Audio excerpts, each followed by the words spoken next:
are live. Welcome to Annie's Flock, or welcome back to Annie's Flock. This is our weekly live on Saturday morning, 10 to 10:30. We're still waiting to have people join.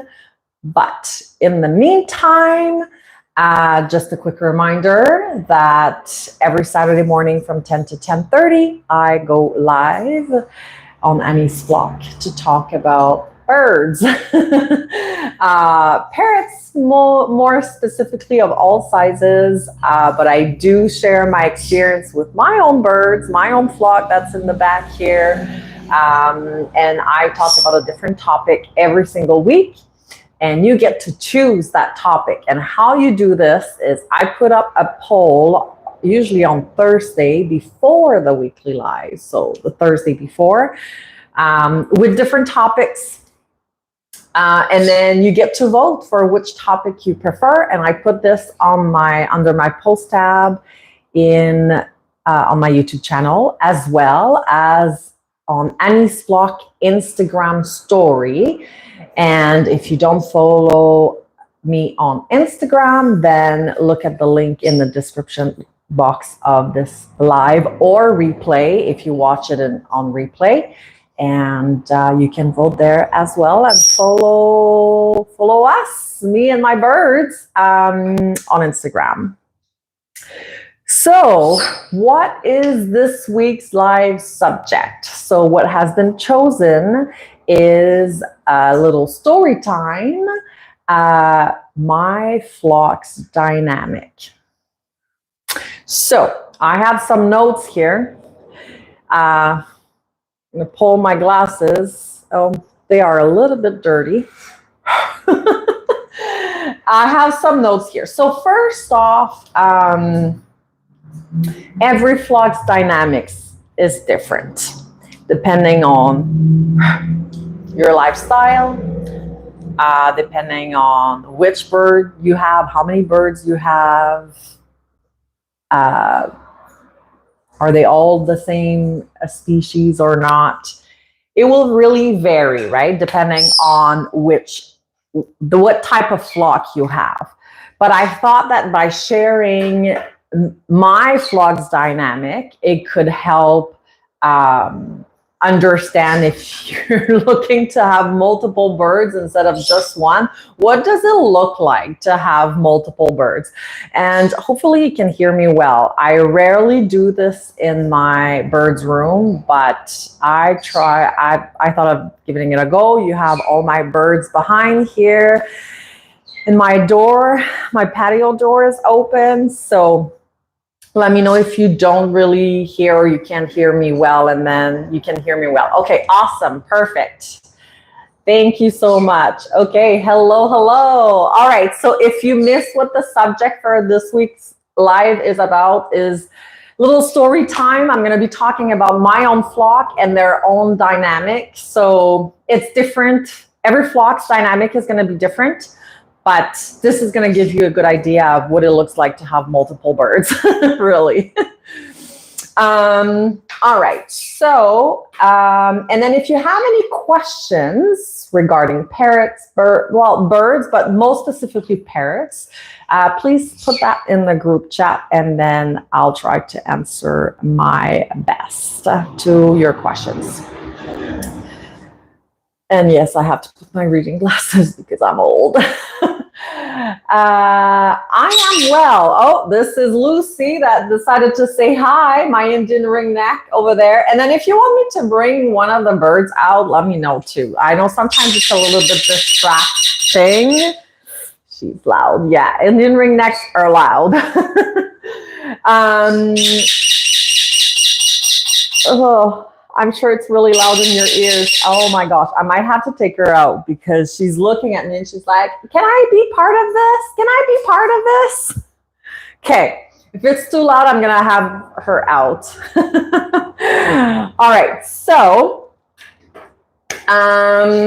first off, to understand the dynamic, I just want to talk about like how I started, which one was the first one. So I have 4 altogether. how it started and then how it added the other one. So from the first bird I got until the last one and how it went. Let me see, I have some comments here.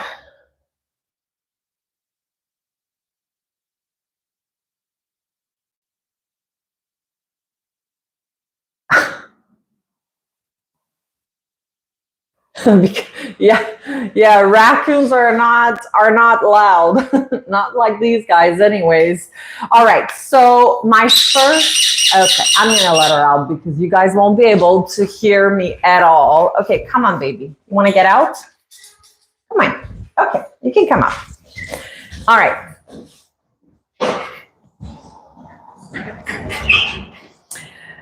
Okay, the thing with Indian ringnecks, and especially mine, I don't hear her. She's very quiet unless she's calling me like this. Contact. It's like we call this contact call. So they're calling their flocks, right? When they call, oh my God, it's crazy. But other than that, she's very quiet. She doesn't talk. She's not a talker. So yeah, other than screaming, she's really quiet. Anyway, so the first one, birds GM isn't giving. Yeah, no kidding. The first bird I had was a little budgie, baby blue. So I have, they're in the middle cage right there. I have two budgies. You hear them right now. I think that's baby blue actually that is chirping a little bit. So I first got a budgie, baby blue. Then I got tit fluff, my second budgie. So I started, when I added tit fluff, my second budgie, I did not put them together in the same cage right away. Well, obviously, you have to quarantine your birds for a little bit, just in case there's disease to the new bird. You don't want to add this to the bird that you already own. So that's like a rule of thumb. You have to quarantine your birds and then put them in the same room, closer to each other so that they can see each other, but not being together. And then I decided to let them out together so that they would have space. And then I ended up, after this, everything went well. I put them together and they actually bonded really quick. And I realized really quick it was a male and a female, because budgies, when they're super young, and they're not DNA tested, you can't really tell if male or female. It's very difficult. But anyways, but no babies, because I control everything to make sure that this does not happen, which means, anyways, any hormonal triggers, I avoid this as much as possible. So these two together, baby blue and tit fluff in the middle cage there, they're lovers. They're like this. They're super bonded. They follow each other. If I want to say, baby blue is not really scared of me. He's the one that's less scared of humans. Maybe because I had him first, so we had those really very alone time. And then tit fluff bonded quickly with baby blue and not me. So she chose baby blue instead of me. Fair enough. It's a bird, it's a budgie, so let's choose the other budgie instead of the human. That's okay, I get it. So she's a little bit more fearful of me, but she's more curious of all the things. So their dynamic together is that baby blue is going to come, he's going to come to me. And then because he's coming to me, tit fluff is going to come to me, because she realizes, oh, it's fine, it's safe. But baby blue doesn't venture that much. He doesn't really play with new toys unless tit fluff start playing with new toys. And then going to different places, usually tit fluff's going to go to different places first, or explore a different area in the house before baby blue, and then he's gonna follow. They're really flock mates. They follow each other all the time. Then my third bird that came, into play was Olive, which she is in the first cage right here. You just heard her. She's my Black Cape Conure. I had her as a tiny little baby. She was only 8 weeks old when I got her. And same thing, quarantine. They're different species and she's bigger. So there's no way I'm going to put all of them in the same cage. So she always had her own cage. And then slowly I had them go out. That was quite the process. So there is, in the flock, there will be a transition period. So I'm going to talk about that transition period and then what it's like right now. So transition period with Olive, my Black Cape Conure, and both of my budgies. First off, 2 budgies, 1 conure. And if you know about budgies a little bit, they can be slightly bullies, if that makes sense. So, and the body language is very different. So Black Cape Conures are really, they're slower. They're more parrot. I find that they're more parrot type than budgies, although budgies are they're parakeets. They're total parrots, but really tiny. But in the sense that their body language, they're a little bit heavier. So they're not as fast as budgies. They're a little bit more chill-ish. The way they use their feet is different as well. They use their feet more to grab onto things. More than budgies. Anyway, so they're just different. Their body language is different. They interact differently. Budgies are really in your face. And this is how they interact with each other. Like Baby Blue is going to be like chattering on, like in Fluff's face, but she's not. Although conures are cuddly, they like to have their space. If it's too in their face, too fast, it's like, what are you doing? Back off. So at the beginning, there was a little bit of adjustment that we had to do with this because the budgies would just fly to her and get on her and get close to her. And she'd be like, I'm going to bite your head off. You need to back off. So there was that transition period. And now I could have them outside together for a very limited time because chaos would start to happen. And it was just so crazy. And I did not want to have an accident, right? That could be maybe even fatal on the budgie side. So yeah, I had to be careful with this. And then now they're fine. Like, anyways, I'm going to come back later about like their dynamic as of now all together as a flock. Oh, hi. Do you want to come say hi? Come on. You want to come? Come on. Okay. Oh, hi. Oh, hi. You want to say hi? You want to come say hi to the live? Yes. What are we doing? I don't have any treats with me, babe. I don't. They're over there. They're over there. Yeah, I don't have any treats. Sorry, babe.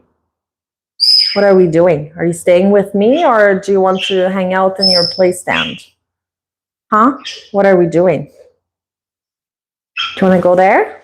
Do you want to go there? Okay. All right.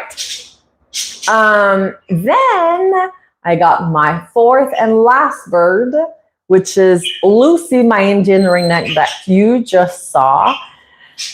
So she was the last one. So she came in December of 2023.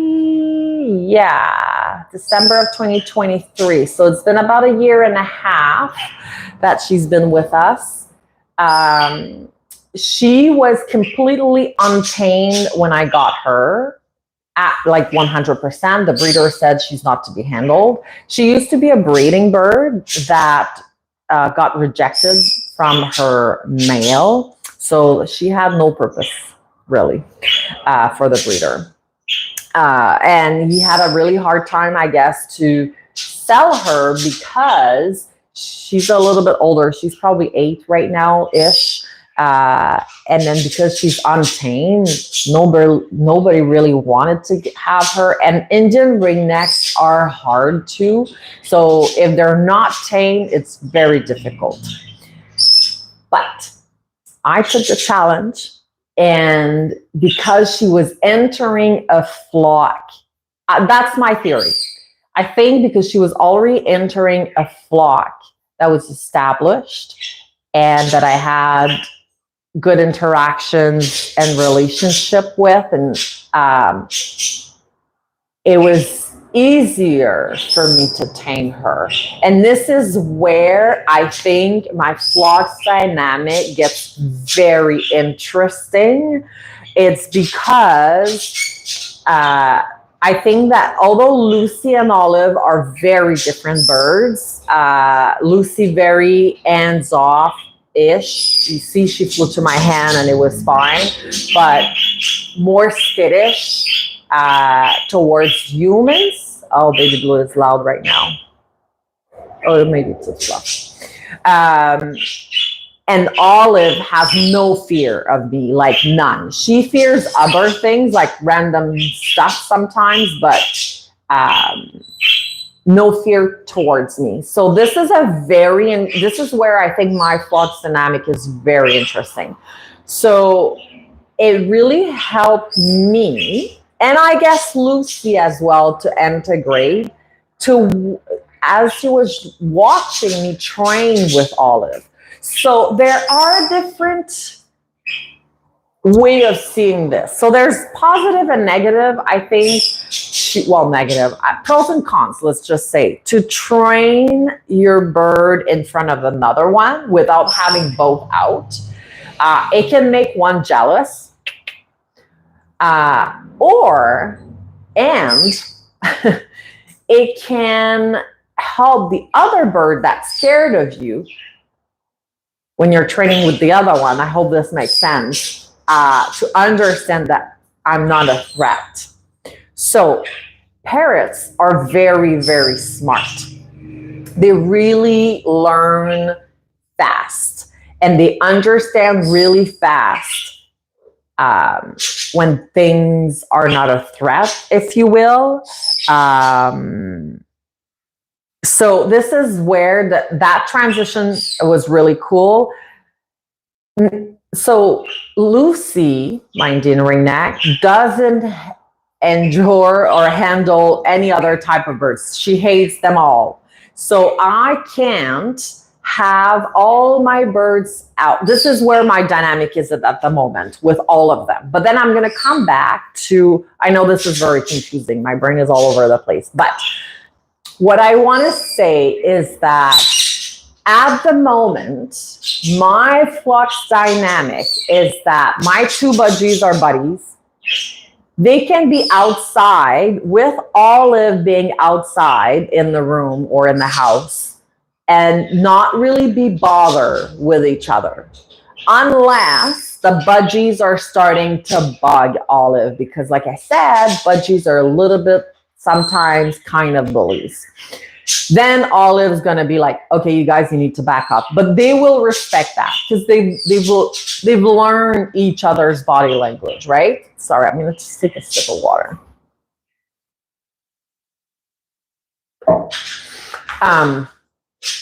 So this is where we're at now. If and Olive is really, really bonded with me, so that's another thing. Now my Indian ringneck that you guys saw, she can handle other birds. She can care, like it. Maybe if it was another Indian ringneck, it would be different. But the budgies are driving her nuts. Olive, there's like I don't think so. They can be out at the same time, but I have to really look at what's going on, because if Olive, it gets too, like, Lucy has a humongous bubble. That's what happens. You cannot be close to her bubble, otherwise she will want to bite. Her fight or flight reflex is really, really strong. It's not as strong as it was at the beginning. At the beginning, when I got her, she was like on fight or flight all the time. Now she's a little bit more chill. Are you okay, baby? Yeah. But to the point that, so at the beginning, the other thing is, so I'm jumping here and there, but I just have all these thoughts that comes in. The other thing is she was a breeding bird, meaning usually, so a breeding bird is, they're in their cage 24/7. Well, not all of them, but I want to say that the way this breeder was doing things, I would, especially he was not handling her at all. Like, anyways, I won't go into details with this, maybe for another video or live or whatever. If you want to know Lucy's story, let me know. I can go in details of what I know and my experience when I got her. Let me know in the comments or in the chat or whatever if you want to know Lucy, my Indian ringneck, her story, the beginning of all of it, my experience when I got her, all of this.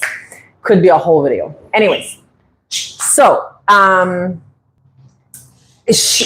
breeders, so breeding birds, usually they're very territorial over their cage because it's like their nest, right? It's their property. So if another bird was going on top, she's a little bit better now. She won't freak out as much unless they stay there for a long time, but she would go right away and try to bite their toes.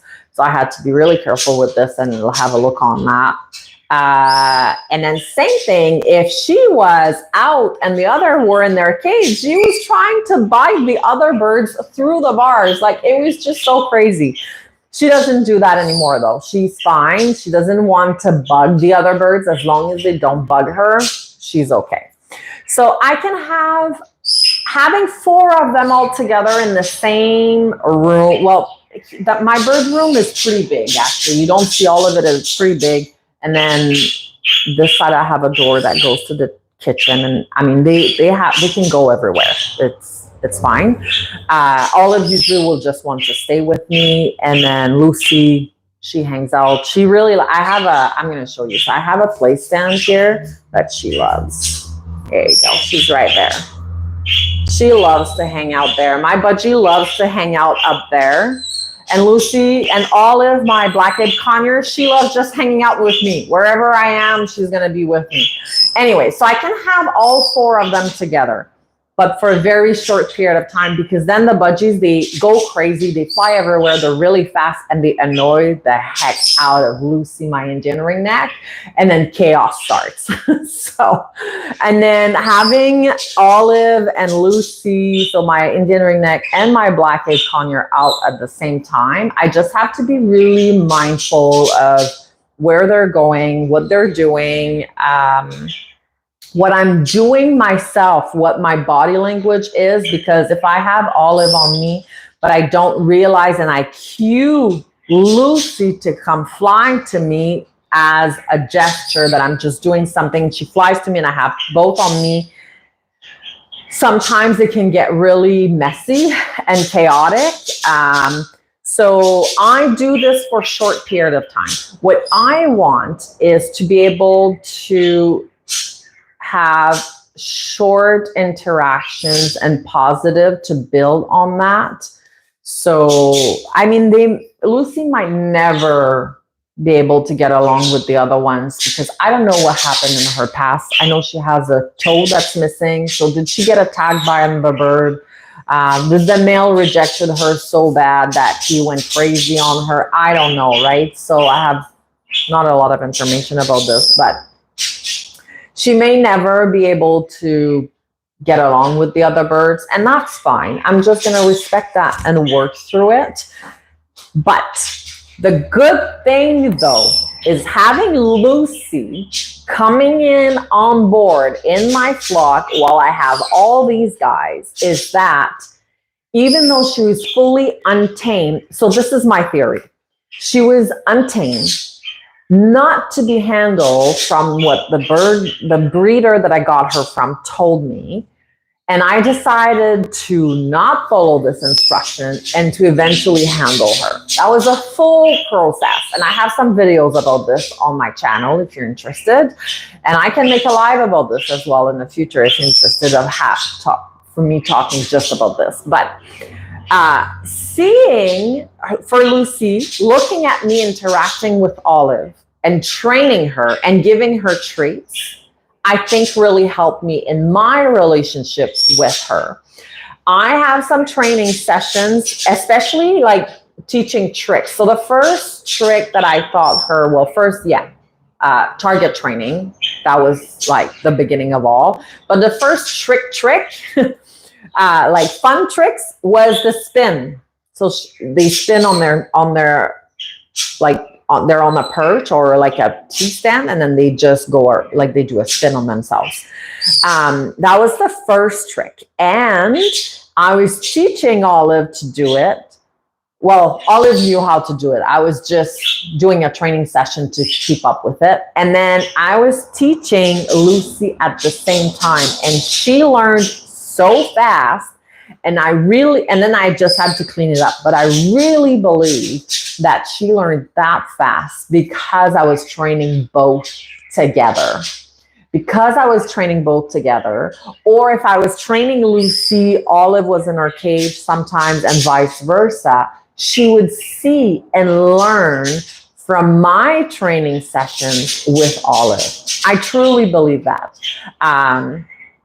Because Olive wasn't that quick to teach her things. I was impressed by Lucy, how quickly she learned this particular trick. I had her for a couple of months only, and I started teaching her that trick, and she picked up on it like, I want to say 2 training sessions at about 10 minutes, and she was like bang on, which is very impressive for a bird that is one I have no relationship with whatsoever, because the first 2 weeks, I could barely put my hand in her cage without her wanting to attack me. Like she was that scared of my hands and of myself. So to be able to have her outside, stay on that perch, doing the spin, giving her the treat without having any type of aggressive behavior from her, I think that was, she's loud. Come on, baby. Come on. Do you tell me, come on, baby. Come on, baby. Come on. You want to say hi or bye because we're almost done here? Come on, baby. No. What are you doing? Come on. You can do it. No. See, now she's on Olive's cage. So see, they didn't attack each other. But I want to say, like last summer, this would have been a really bad idea because they would have started fighting with each other through the bars. It was bad. Lucy, come on, baby. Come on. She's like, yeah, no, last time you didn't give me a treat. Why would I come now? She's like, I know you don't have treats, so not interested. I'm going to look outside instead. Yeah, she's on her stand there. Oh, wait. And she's looking outside. Yeah. All right. So it's very interesting. It's an interesting dynamic. It's not lovey-dovey. Everybody get along, and it's party time when they're all out together. But I do believe that birds, even though they don't necessarily get along together, they can learn from each other. And I really believe that this worked out for me teaching Lucy and getting her from being completely untamed, scared of humans, scared of hands, wanting to attack when you were getting close to her. I could not even give her a treat without her trying to bite me. Like, it was bad. To now, I can teach her tricks. She's recall trained. So when I call her, I mean, that was a bad example that just happened. But if I call her, she's going to land on my hand without biting me. So I really think that the relationship I had with my other birds, especially Olive, all the trainings that I'm doing with her while she's watching really helped me to get a better connection or relationship with Lucy, my Indian ringneck. So I hope you enjoyed this. If you haven't watched the whole thing and you want to catch the whole thing on replay, it's going to be up on replay as of tomorrow. Once it's all loaded in, and sometimes I do some edits at the beginning or at the end, we'll see. Remove parts that doesn't need to be there in the replay. And don't forget to come back next Saturday for a live.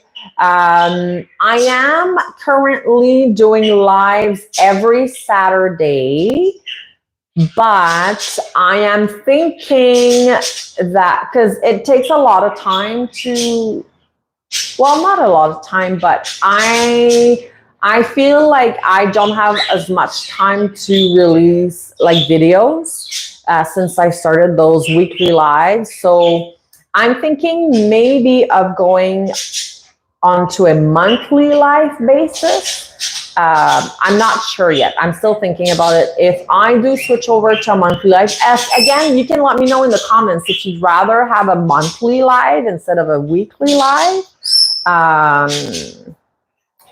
If you'd rather see that, then yeah, let's do that. Otherwise, if you really don't care, then that's fine also. And then I will let you know for sure if I decide to choose this to go from a weekly live to a monthly live. But as of right now, we're still going live every Saturday morning from 10 to 10:30 Pacific time for a different topic every week, but bird, parrot related. And I will see you next week. Okay, bye.